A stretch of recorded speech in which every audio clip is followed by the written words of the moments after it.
What's up, everybody out there? This is Paul from Slipknot, and you're watching DunlopTV.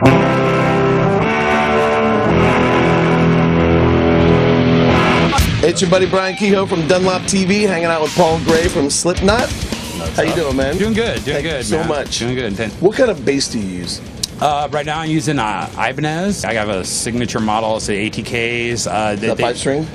No, I'm using 4 strings. Mick was already, I think, endorsed by Ibanez, and you know, I started talking to him, and I'm like, I don't want sound gears or any of that, you know, those basses. If you bring back this ATK, I'm like, I'll go sign with you guys. And they said, yeah, you know, and they started custom making them again. And awesome. It's been awesome, yeah. So what do you play your signature bass through?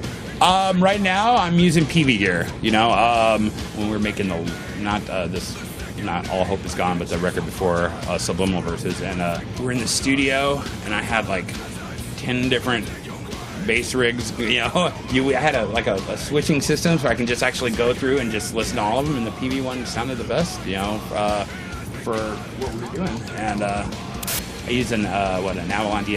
Avalon? Yeah. Upscale. Yeah, nice one, huh? Yeah. Audio Technica, like wireless, you know, like a Furman. And, do you have any like chord tuners or something? Do you have any effects? You know, I do have some stuff. I have a Sans amp in there, like for some different things. Yeah, I got a rat pedal. You know, nice. You know, do you have any like octavers or envelope filters? You know, I have stuff like that, but it's all at home. I don't bring that. You don't bring the road. No, you know, it's like there's nothing in Slipknot that we really use it for. I want to ask you a little bit about the pick that you choose, because I think it's kind of rare for a bass player to use a Jazz 3. Jazz 3. The Jazz 3 yeah, XL. XL is the XL. I picked Mick used the Jazz 3s. Right. But he used the regular Jazz 3s, and I picked one up, and actually, you know, with playing guitar and stuff, it was awesome. Like it just fit perfect. So you're a guitar player? Yeah, I started off as a guitar player before I okay, well that makes sense. I didn't play bass until I actually moved to Iowa. So. Well, most of the shredder guys, they love the Jazz 3s. Jazz 3s are great. I mean, they're great for picking, you know, just like tight, you know, intricate picking. So you're one of the main like originators of this band. Yeah. And how did you come up with the concept? Because this is some pretty fucking wild shit. You know, you guys are like a metal samba band from another dimension, right? Yeah, it's kind of weird, man. You know, it was started off kind of Sean and I, you know, jamming. Like it was like maybe 92.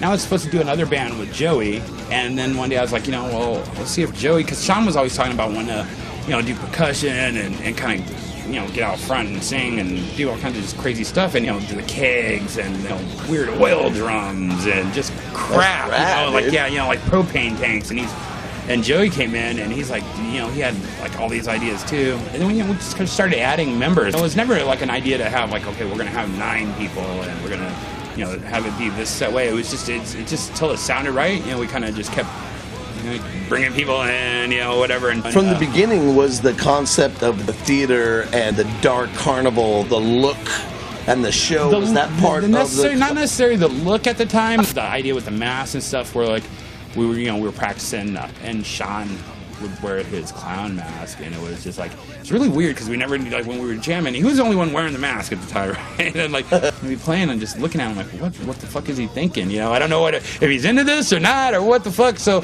somehow we got offered a gig, and I don't know who came up with the idea, but everybody's like, you know, what if we wear the masks, like all of us, and people would kind of trip, you know, they wouldn't know who we were.